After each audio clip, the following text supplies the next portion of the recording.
A University of Oklahoma student is getting national attention after submitting an essay that got a grade of 0. A University of Oklahoma student who received a 0. There's an online culture war going on over this. A psychology course essay required to use social media that decided the Bible and not just my opinion, but actually like the Bible says that God created male and female, and anything that's not from God or glorifying to God is glorifying to the enemy. Alright, fine, let's talk about it. A few days ago, a news story broke here in Oklahoma that has quickly swept across all my social media and has even gained national attention. Here's the article from the Oklahoman. OU student says essay grade was a violation of her rights. Read the essay. In it, we hear the story of Samantha Folnicki, a student at the University of Oklahoma who was given an assignment to write a short response to a scholarly article about gender in her psychology class. This is a super typical undergraduate assignment for any science degree. The paper that she was meant to read and respond to was this one: Relations Among Gender Typicality, Peer Relations, and Mental Health During Early Adolescence by Jewell and Brown, in which a group of middle schoolers were observed to ascertain connections between the students' gender expression and a wide range of personal and social metrics, such as self-esteem, bullying, body image acceptance, and so on. The assignment required at least 650 words of thoughtful discussion about the article and was worth 25 points, with 10 points being awarded for how the essay tied into the article, another 10 points for providing a thoughtful reaction and response to the article, and then 5 points for being clearly written. Again, super standard stuff.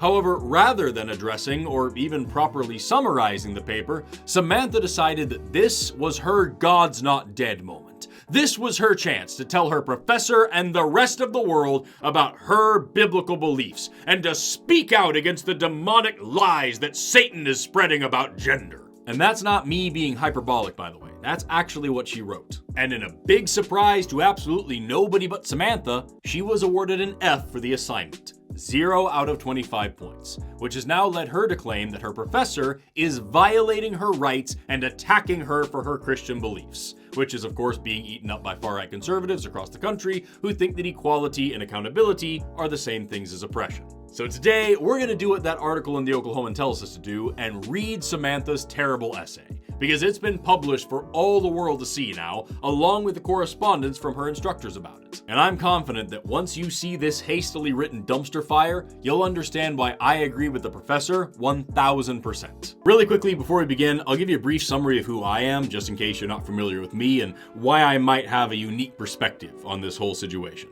I'm a trained biologist, and I've also been a professional science communicator for about 15 years. I did all of my schooling here in Oklahoma, just like Samantha is doing now.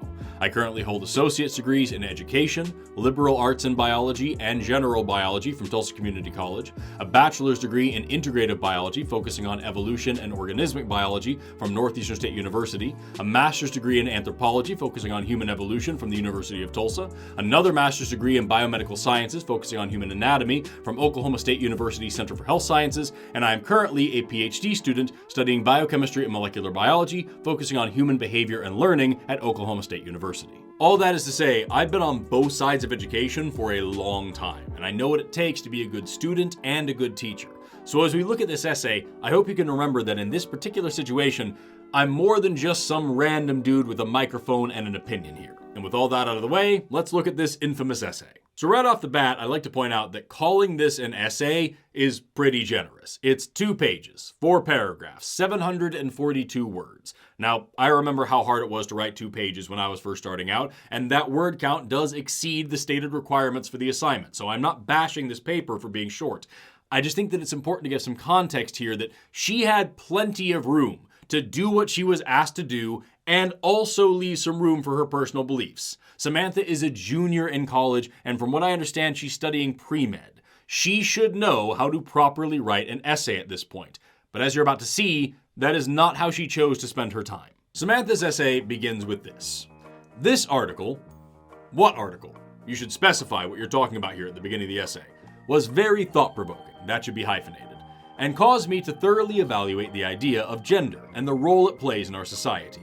The article discussed peers using teasing as a way to enforce gender norms. And that right there was the first of 2 sentences in this entire essay that actually address what the article was about.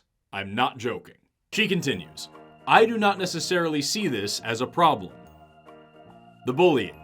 She doesn't see the bullying as a okay. God made male and female and made us differently from each other on purpose and for a purpose. God is very intentional with what he makes, and I believe trying to change that would only do more harm. So here, Samantha is telling us her opinion and her religion.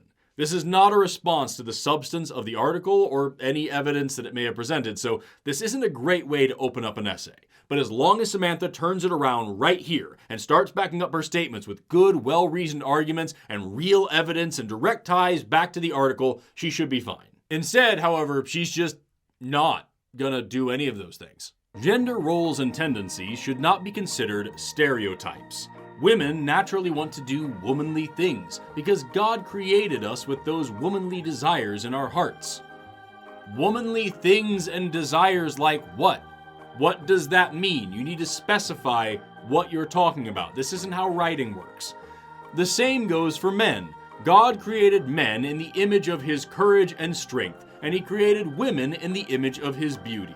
He intentionally created women differently than men, and we should live our lives with that in mind. So now we have an entire paragraph of just assertions.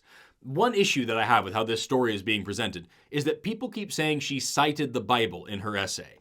But that's not true. She is just stating her religious beliefs. She never makes any specific citations from the Bible. In fact, she never makes any in-text citations at all, and there are no references in her paper either. This entire thing is just her specific religious beliefs. For that reason alone, regardless of what opinion she's sharing, this essay should get a very low grade, if not a 0. Remember, this is a science class. If you're not backing up your claims in a science class, a 0 is the best that you can hope for. And when you combine that with the fact that this entire text is just her faith-based beliefs with no evidence or reasoning whatsoever, it genuinely boggles the mind why she would expect a good grade. It's like she's never actually tried thinking at a university level before. We then begin the next paragraph of her essay. It is frustrating to me when I read articles like this and discussion posts from my classmates of so many people trying to conform to the same mundane opinion, so they do not step on people's toes. That's a really poorly constructed sentence that assumes that everything from students learning in a university to ordinary people changing their minds in the face of new evidence to actual academic progress is all simply the result of people wanting to avoid controversy. It's an extremely ignorant and self-important thing to say, especially when you follow it up with the next sentence, I think that this is a cowardly and insincere way to live. In just these two sentences, Samantha paints a really negative picture of herself as someone who considers herself to be the only thinking person in a sea of mindless sheep. She assumes the intentions of so many people, including the experts who wrote the article that she is supposed to be responding to right now, and she underhandedly judges the veracity of their academic opinions as not only false, but the result of mindless conformity. Now, Samantha, the term veracity means accuracy. So what I'm saying here is that you are baselessly accusing the researchers here of being conformists rather than thinkers, and that you think their expert opinions in this area are wrong just because you don't like them. It's a fancy way of saying that you're self-absorbed and intellectually lazy. Got it? Okay. Meanwhile, she has no problem with bullying as a way to encourage conformity to her religious beliefs on gender, and she fancies her own conformity to that framework in spite of the scientific evidence as some sort of moral and intellectual courage that sets her apart from all these spineless nobodies who just believe whatever they're told. It's a weird blend of edgy and puritanical, and it only gets worse as the essay progresses. It is important to use the freedom of speech we have been given in this country. Who's telling you not to use your freedom of speech? You're literally being asked to use that freedom to write an essay here. Where does your freedom of speech come into question in this equation? And I personally believe that eliminating gender in our society would be detrimental as it pulls us farther from God's original plan for humans. Okay, thank you for acknowledging that that is your personal belief, but that's not what you're being asked for. What does that have to do with the article? Do you have any evidence to back up your claims? Do you want to tie that into what the article is saying so you can actually complete the assignment? It is perfectly normal for kids to follow gender stereotypes because that is how God made us. The reason so many girls want to feel womanly and care for others in a motherly way is not because they feel pressured to fit into social norms. It is because God created and chose them to reflect His beauty and His compassion in that way. Again, citation needed. How does this statement fit with different gender norms in different cultures and this culture across time and space? How does it fit with women today, including Christian women who don't want to take on these motherly and womanly roles? How does it compare with the academic consensus in this area? What does it have to do with the article? This is not a serious essay. You're just preaching. Now, Samantha, the term academic consensus means something is a shared opinion amongst most qualified experts in a particular field. So, for example, the theory of evolution in my field isn't just something that we all agree upon to fit in. It's something that has so much evidence and meets the burden of proof in such a monumental way that almost all experts around the world agree on it, and anyone who doesn't has a ton of work to do to be taken seriously. So for you to say all this stuff that goes against the academic consensus without even considering ways that you could possibly be wrong is a really bad look for someone who wants to make it in higher education. Got it? Okay. Samantha then takes a massive turn into something that she clearly just heard in church recently and decided needed to be in this essay. It's also the only time that she directly mentions the Bible. But again, it's not a citation. She just says, this is in the Bible and this is what it means, with no references whatsoever. In Genesis, God says that it is not good for man to be alone. So He created a helper for man, which is a woman. Many people assume the word helper in this context to be condescending and offensive to women. However, the original word in Hebrew is ezer kenegdo, which directly translates to helper equal to. Additionally, God describes Himself in the Bible using ezer kenegdo, or helper, and He describes His Holy Spirit as our helper as well. This shows the importance God places on the role of the helper, women's roles. So now we're just doing a Bible study. She's referring to Genesis chapter 2, verse 18, by the way, but as I said before, there are no citations in this essay, so anybody who isn't familiar with the Bible wouldn't know that. And there are also no references for her proposed translation of the word helper, and the words in Hebrew aren't even written in Hebrew. They're just phoneticized into English, so it's really difficult to fact check her, especially considering the fact that I am neither an expert on the Bible, nor am I trained in classical Hebrew. So I asked somebody who's both of those things to help. Hey, Justin! Oh, sorry, it's already started. I apologize. I thought you were explaining. No, that's great. I'm so sorry. So my background is in biblical studies. I've got a BA from Bethel University, although when I was there, it was called Bethel College. And then I've got a Master's of Divinity from Ashland Seminary. And hopefully, fingers crossed, in the near future, I'll be able to start some PhD work. But that being said, my primary focus in Bible college and seminary was the Hebrew Bible. And I even got to take a little bit of Akkadian, which is one of the cognate languages. So I love digging into the Hebrew text a little bit. And I understand that it's an archaic language. And so for those who may not be familiar with the language, you might find a resource online that talks about the meaning of a particular phrase, and it might be convincing to you. However, on this particular issue, I think the young lady probably found some resources that were, let's say, stretching the truth a little bit. It wasn't an outright lie, we'll say that. But as we'll find out, we'll get into it.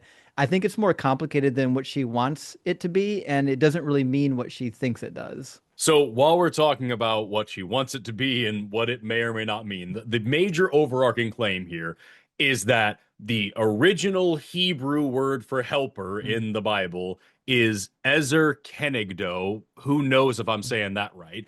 And then the two big claims that Samantha makes are that, number one, that literally means a helper equal to somebody else, namely, man in this case.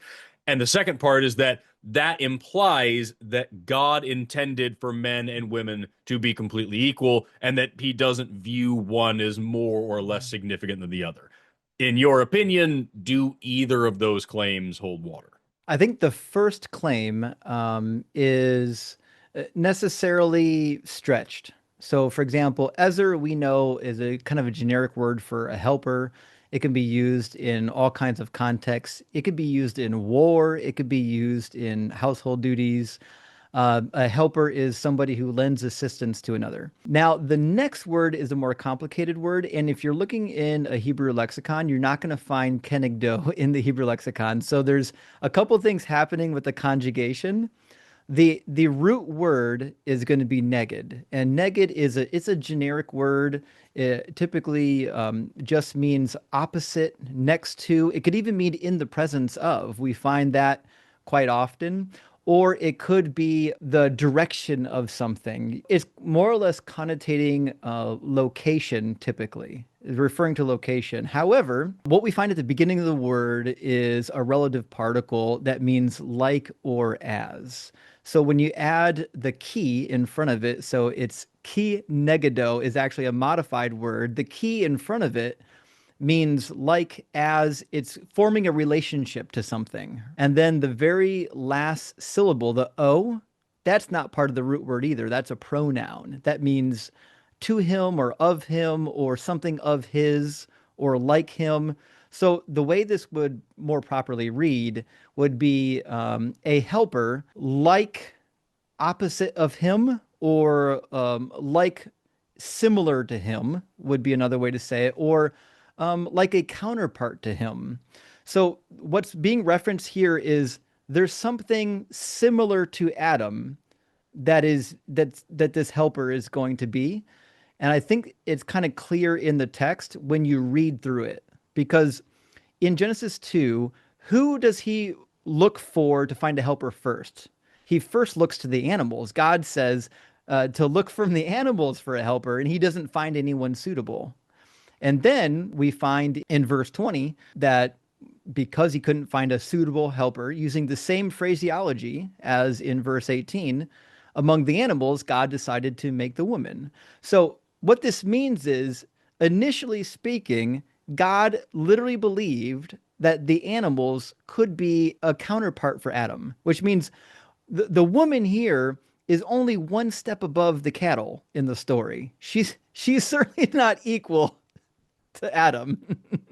It's funny you mentioned that you said the word counterpart and all that, and like when I first read this, obviously there is no text in Hebrew in this essay, so like I have no way to really properly look this up, and I understand like this is classical Hebrew. This isn't like conversational Hebrew today. This is the Hebrew that the text was written in thousands of years ago. And so the first thing I do is I go to like Bible Gateway and I try to find this verse and look at like every translation of the Bible available and see, like, kind of compare and contrast them.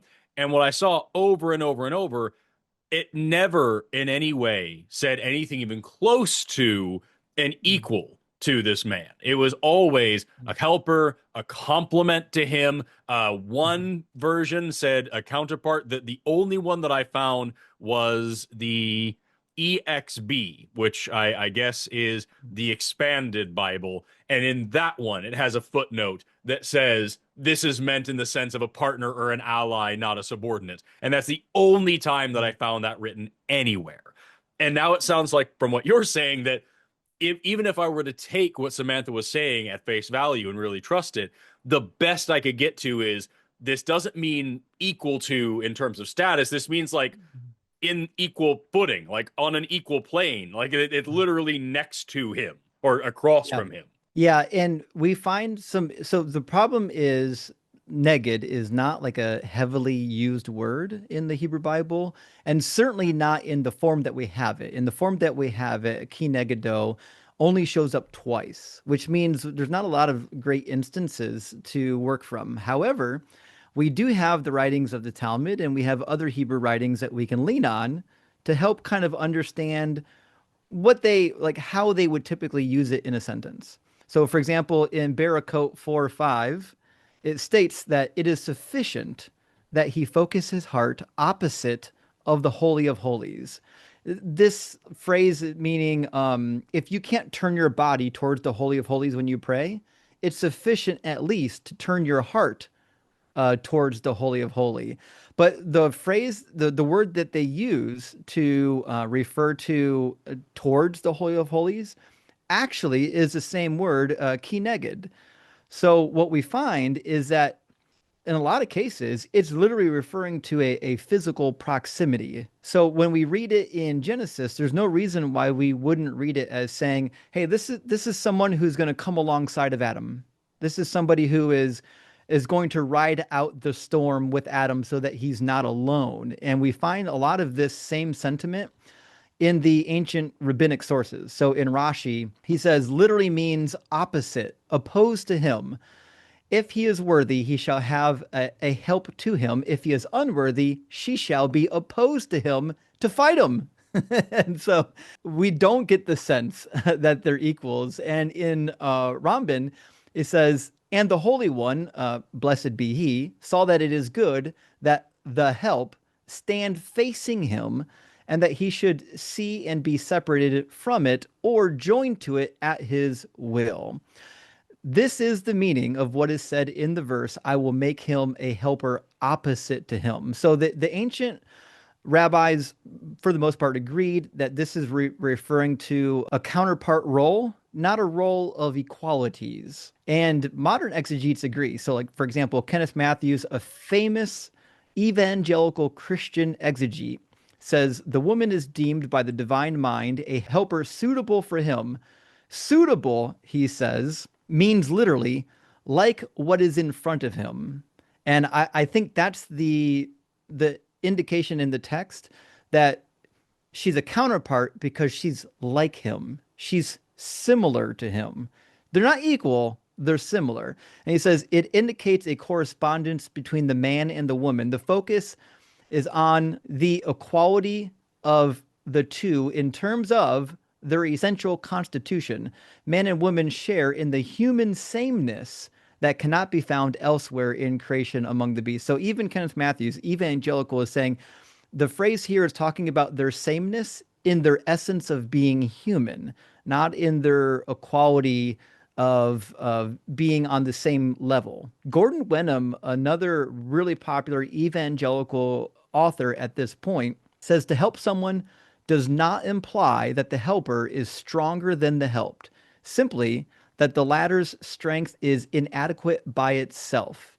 The compound prepositional phrase matching him literally means like opposite of him is found only here. It seems to express the notion of complementary rather than identity. So this woman is a complement to Adam, not equal to Adam, not identical to Adam, just somebody who is a complement to Adam, which is why a lot of the classic sages said we should understand this verse in context of Ecclesiastes 4:9, where it talks about how two are better than one. And then some classic grammarians, E.A. Spicer says the Hebrew complement means literally alongside of him or corresponding to him.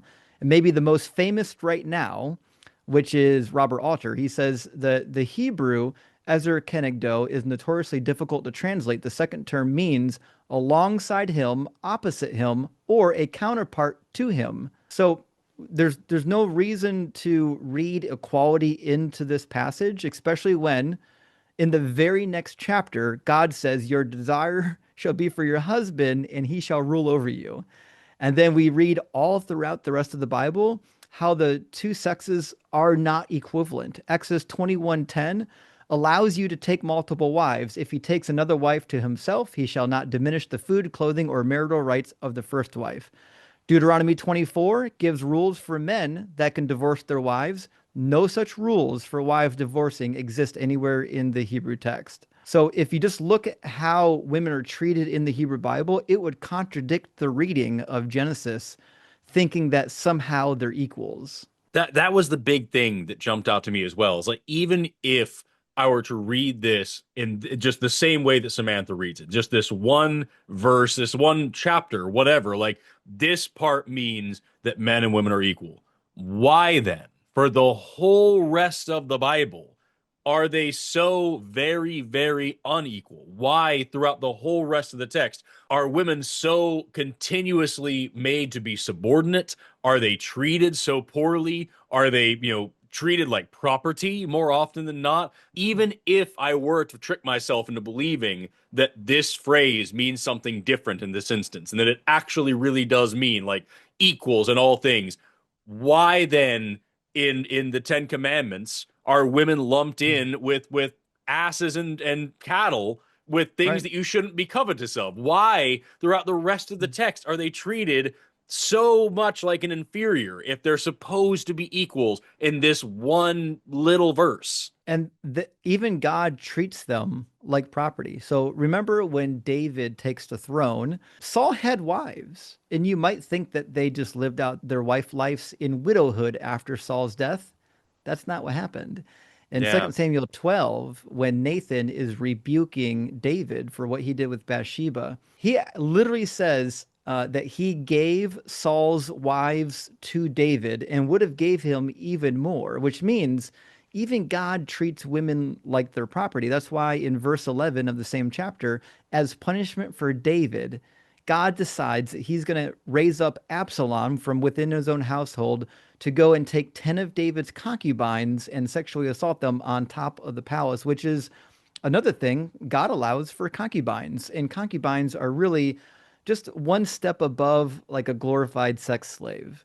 And so it's hard for me to understand a God that would allow male polygamy, but not female polygamy, would allow concubines, would allow buying and selling little girls like we see in Numbers 31 and Exodus 21, especially when they can just be given at will against their consent, and then believe that the same God also, I did create them equal. People are going to ask, though, what was the cat's name? And also, is the cat also a Bible expert? So the cat is currently learning to read Hebrew and Greek. The first one, who I think was up here with me just a moment ago, was Faraday.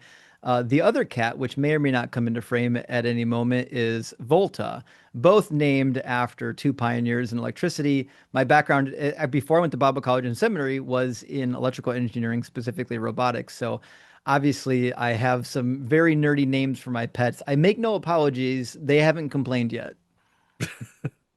From there, Samantha unfortunately continues. God does not view women as less significant than men. He created us with such intentionally and care. I'm guessing she meant intentionality. And he made women in his image of being a helper. She forgot to capitalize the word his there, but I suspect that pronouns might be a consistent issue for her. And in the image of his beauty. If leaning into that role means I am following gender stereotypes, then I am happy to be following a stereotype that aligns with the gifts and abilities God gave me as a woman. And now we're not even doing a Bible study anymore. Samantha is just telling us what she believes her God thinks and wants, and how she views herself in the context of her faith. We've gone from responding to a scholarly article, to proselytizing, to Bible study, and now one woman's personal relationship with her religion. And this is what's so important here. Whether you agree with Samantha or not, it is undeniable that this is not a psychology essay. There is no way that she should receive a passing grade for this, even if she was saying things that everyone agreed with. And we end that tangent to start a new paragraph by returning to the discussion from 2 paragraphs ago about whether or not people are pressured to follow gendered stereotypes. I do not think men and women are pressured to be more masculine or feminine. She says right after saying that it isn't a problem for people to be bullied into adhering to strict gender roles. I strongly disagree with the idea from the article that encouraging acceptance of diverse gender expressions could improve students' confidence. And that is the second and last time that Samantha addresses what's actually in the article. 2 pages, 4 paragraphs, 742 words, exactly 2 sentences of which tangentially mention what she is supposed to be writing about. Like I said before, with the required 650 words, she had more than enough space to at least summarize the article that she was supposed to respond to. But instead, she didn't even name the article, and she used more words than were required for the entire assignment just to talk about her personal religious beliefs. And she's not even done yet. Society pushing the lie that there are multiple genders and everyone should be whatever they want to be is demonic and severely harms American youth. First of all, even if you believe in a strict gender binary, 2 is more than 1. So you believe in multiple genders too, Samantha. Secondly, the modern framework of gender as non-binary, which is the academic consensus, not just in psychology, which is the class you're in, but also biology, sociology, anthropology, and biomedical science, does not include the assertion that everyone can just be whatever gender they want. So you haven't even taken the time to learn about the science that you're excoriating here. Now, Samantha, the word excoriate means to heavily criticize something. It comes from a Latin term meaning to remove the skin from something by like rough friction, but in this context, it just means that you're extremely critical of modern science and what it has to say about gender without actually studying modern science or knowing what it has to say about gender. It's a really bad way to be a student. Got it? Okay. Thirdly, you are responding to an article, or supposed to be responding to an article, that discusses the relationship between gender presentation and social and psychological harm to children. If you're going to make the claim that the authors are wrong and some other thing harms children, you need to cite a source. Your opinion is not science. Your beliefs are not science. You are in a science class. Engage in science or expect a bad grade. And fourth and most importantly, you are a grown woman who's worried about demons. If we're talking about what might be harmful to children, I think whatever the hell happened to you is going to be higher on the list than a scientifically accurate view of gender. Samantha's self-righteous and science-free scriptural screed continues. I do not want kids to be teased or bullied in school. Again, says the woman who just said that she doesn't think that bullying children is a bad thing. However, while there's a however after that sentence, pushing the lie that everyone has their own truth and everyone can do whatever they want and be whoever they want is not biblical whatsoever.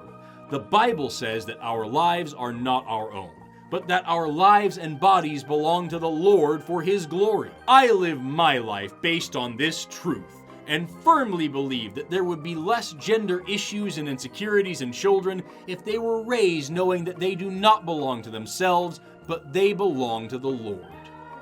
Gross, Samantha. Freaking gross. Now, it's no secret that I'm not a fan of Samantha's religion, but the point of this video is not to criticize Christianity.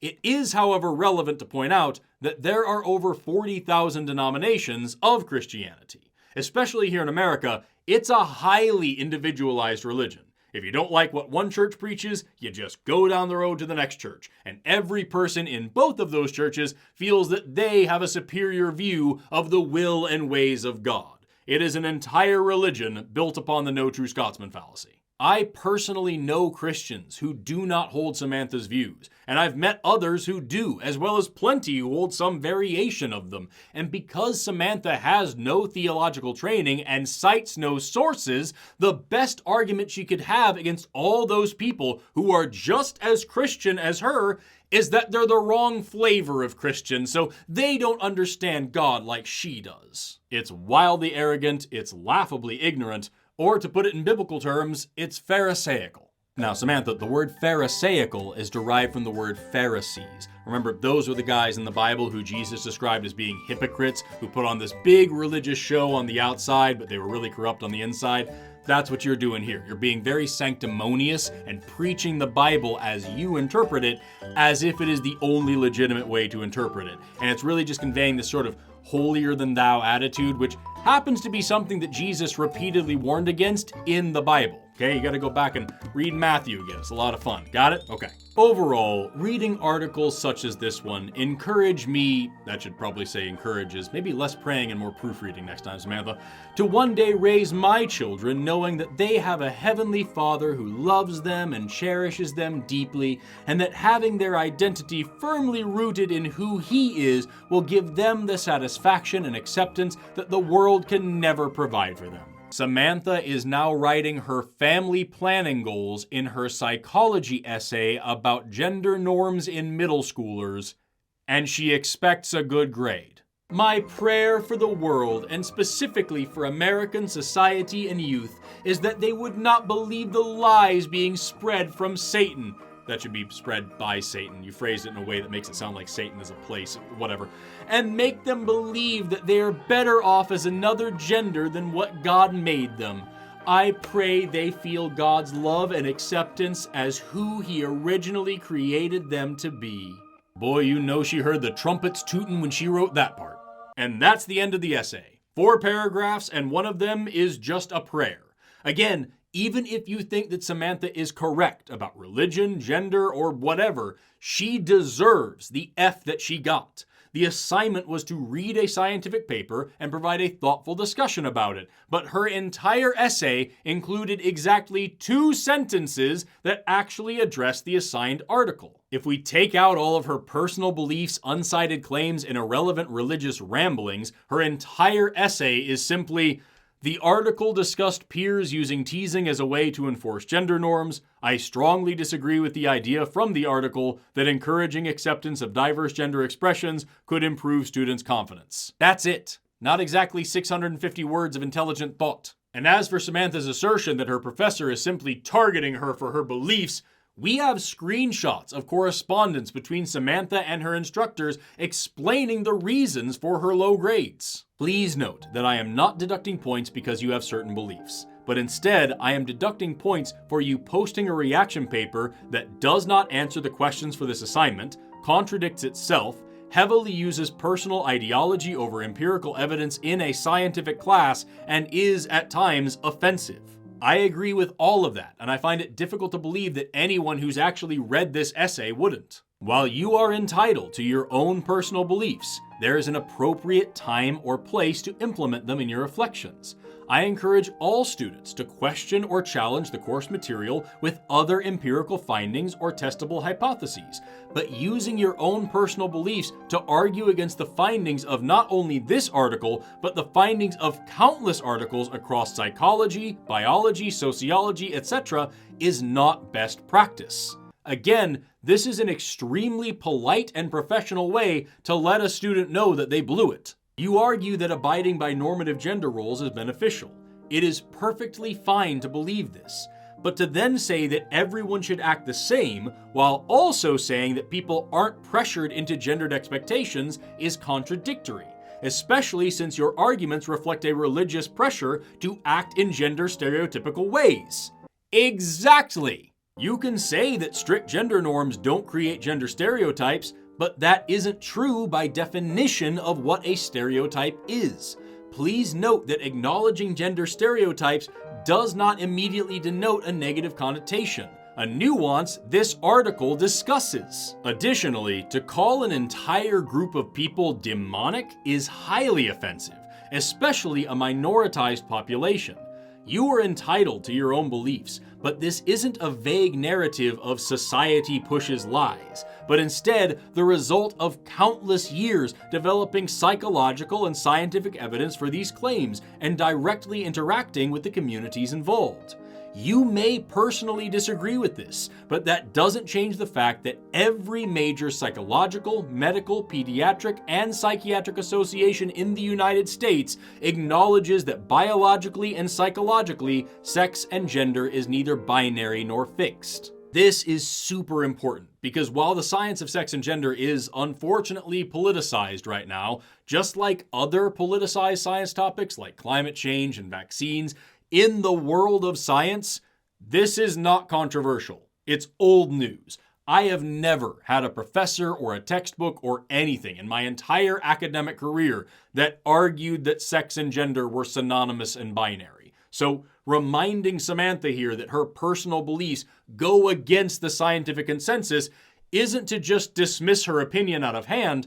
It's to remind her that she needs to do a whole heck of a lot more than preaching if she wants to make a decent point here.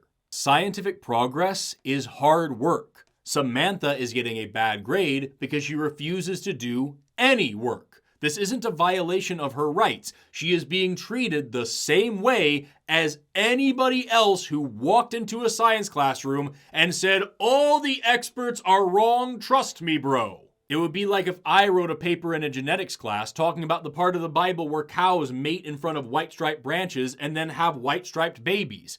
It doesn't matter if it's in the Bible, that's not how heredity works. I implore you to apply some more perspective and empathy in your work. If you personally disagree with the findings, then by all means share your criticisms, but make sure to do so in a way that is appropriate and using the methodology of empirical psychology as aligned with the learning goals in this class. If you have any additional questions or concerns about this, or would like some additional educational resources, I would be happy to discuss further and provide you with them. This is an exceptional response from this professor. It politely and firmly lays out the reasons for her decisions, the expectations not just for this class, but for all science classes, and backs up her constructive criticism with what the student should be learning. And you know Samantha hated the fact that she got a compassionate and well thought out response instead of just, me love trans, me hate God. The key message here is that it is okay to disagree in science. In fact, the whole way science works is by scientists disagreeing with each other. But when you're taking a stance that is in stark contrast to the academic consensus in several fields, including the one that you are currently in class to study, you need more than just faith and opinions. You need real reason and good evidence. What an important lesson for any science student to learn. But did Samantha learn that lesson? Of course not. She told the Oklahoman that she thinks she got a bad grade because she cited the Bible, and that she's being discriminated against for her beliefs and for using her freedom of speech. She even told reporters that the assignment didn't specifically require her to cite any empirical evidence. It didn't tell her to breathe either, but she seemed to remember that that was important in science class. And she said the university should protect free speech even if some people find it offensive, which is just a lazy talking point to excuse being an ignorant jerk. It would be bad enough if she said that in defense of just spewing her nonsense out in public, but expecting college credit for it, it's so entitled it physically hurts. Back in my day, we actually had to work for college credit. We had to take time to learn accurate facts and report them in accurate ways. We didn't just get to spew our feelings on a piece of paper and get credit for it. Facts don't care about your feelings, Samantha. And all of this is exactly what I meant at the beginning when I said that this was her God's not dead moment. She brought up the freedom of speech and whatnot in her essay for absolutely no reason. And now it's at the core of all the press attention she's receiving. Like, obviously, I'm not a mind reader or anything, but from where I'm standing, this is very clearly the outcome that she wanted. She got all riled up watching some right-wing podcast that told her Christianity is under attack, or she heard on Fox News that university professors are pushing gender ideology onto students, and so she looked for a way to pick a fight so she could tell the whole world that her rights were being violated because her sermons aren't being accepted as science. This is not a serious civil rights issue. This is one boring woman's persecution fantasy becoming national news. She's literally the Kim Davis of psychology class. What frustrates me the most about this isn't even that Samantha holds such disgusting and unscientific beliefs. We're in Oklahoma. There are literally 18 churches within a 1-mile radius of my house. I counted. I guarantee she is not the only Christian in that class. She's probably not even the only Christian who holds those awful beliefs. The problem is that she is literally missing the point of higher education.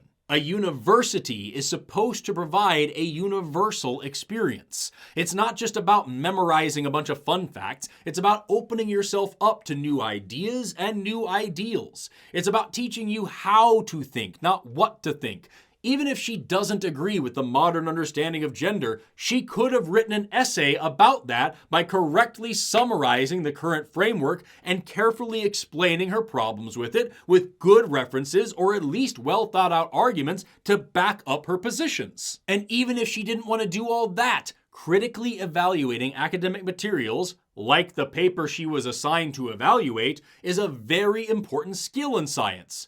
Which is probably why she was assigned to do that. If she had just done a good job of discussing whether the article was well put together, alternative interpretations of the researcher's findings, the developmental stages involved in the article, and how this study might be different in different stages of development, or even just whether this topic was worth studying in the first place, she probably would have gotten a good grade. Why do I think that? Because those are literally some of the options listed in the instructions for the assignment. But I guess she got a different set of instructions because her entire essay is just nuh-uh because God for 2 miserable pages. This is no more an issue of discrimination than it is an issue with the professor or with the whole field of psychology.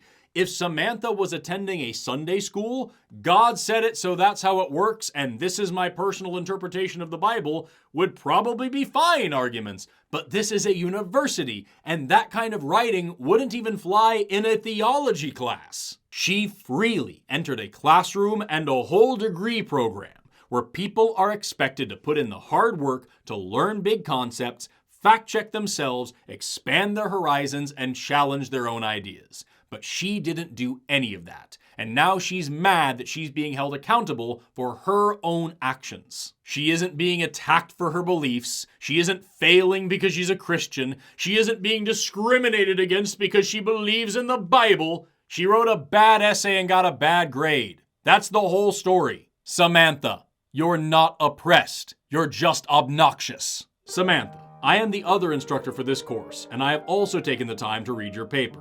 I concur with the first instructor on the grade you received. This paper should not be considered as a completion of the assignment. Everyone has different ways in which they see the world, but in an academic course such as this, you are being asked to support your ideas with empirical evidence and higher level reasoning. I find it concerning that you state at the beginning of your paper that you do not think bullying or teasing is a bad thing. In addition, your paper directly and harshly criticizes your peers and their opinions, which are just as valuable as yours. Disagreeing with others is fine, but there is a respectful way to go about it. That goes for discussion posts as well as reaction papers. Please employ more thoughtfulness in your future assignments. I couldn't have said it better myself. There are two more pieces of this story that are drawing a lot of attention. The first is that the instructor who initially graded this assignment was a TA. This is not newsworthy to anyone who has ever attended college. That's literally part of the job of a TA, but a lot of people who are not familiar with education are pretty upset about that. And the other part is that the TA in question is transgender, a tidbit of information that certainly makes Samantha's sermon feel an awful lot more like a targeted attack. But even without that little detail, it's pretty obvious to me by the way that she tipped her hand by starting an argument about free speech before it had even begun, that this was nothing more than Samantha's audition tape for Turning Point USA. And that's made even more clear by Samantha's interview on Fox News, where she repeatedly and deliberately misgenders that TA while talking about how much God loves them, and God's love could never be offensive. And now Samantha is getting all the attention that she so desperately craved by dipping her hatred and bigotry in the same saccharine slime that oozed off of that closing prayer. All the bullying and the cruelty that she's probably learning about in this class, hidden behind the insidious grin of an airheaded narcissist who somehow made it halfway through college without growing out of her main character syndrome. And I am absolutely certain that none of this has anything to do with her mother, who is a lawyer who helped defend rioters on January 6th. Absolutely nothing at all. If this situation had happened almost anywhere else, we likely wouldn't be talking about it. And frankly, I'm jealous of everyone who isn't talking about it. But unfortunately, this happened here in Oklahoma, so the professor of this course has been placed on administrative leave, and the university has agreed to drop Samantha's bad grade, and Samantha was awarded a citation of recognition by the Oklahoma House of Representatives. A citation of recognition for a person who doesn't know how to cite anything. Only in Oklahoma. And that's the big scoop here, everybody. If you want to fast track your way through college in Oklahoma, just talk about your personal religious beliefs in the weirdest way possible, and not only do they apparently have to pass you along, you'll receive massive praise for it. 1 + 1? God. What's the powerhouse of the cell? Jesus. How do you identify the anomeric carbon of a monosaccharide? It's whatever the Lord says it is. Surely this can only go well in a state that's already 50th in public education. Seriously though, in what other situation would this be acceptable? If a medical student turns in a paper saying that MRI machines and antibiotics are all worthless because she's just gonna pray over her patients, does she get to become a doctor? What about a law student who says that they're not gonna learn the law because that's the law of man and God's law is above ours? What about an anthropology student who criticizes every other culture as primitive and evil because they haven't reached the Christian standard? What if Samantha had done this as a Mormon or a Muslim or an atheist? Would she still be allowed to simply refuse to do her homework properly and still get a pass if she had written that Christians were demonic instead of trans people? Or is it just in this particular situation where we have the right combination of conservative leadership and negative press attention that standards come second to faith in academia? There is no happy ending for this video. I hope that the instructors for this course are okay. I hope that Samantha grows up and starts valuing evidence and kindness over dogma and her own sanctimonious ego someday. And I hope that the rest of the students in that class actually learn something about gender and psychology, because it's really interesting and very important stuff. In summary, if I was Samantha's professor, I would have also given her a 0 and wondered why a biologist was teaching a psychology class. And since we're all talking about our personal beliefs here, I personally believe that this sucks for everyone involved. There are no winners in this situation. And if you agree with me, you should fact check everything I said in this video and then call the University of Oklahoma and let them know what you think. Never been more proud to be an OSU grad, let me tell you. And with that, I'm Forrest Valkai. Thank you so much for watching, liking, commenting, subscribing, and all the other stuff you do here on YouTube. Please exit through the gift shop, pick up one of my sweet t-shirts. Have an awesome rest of your day, and never stop learning. Bye-bye.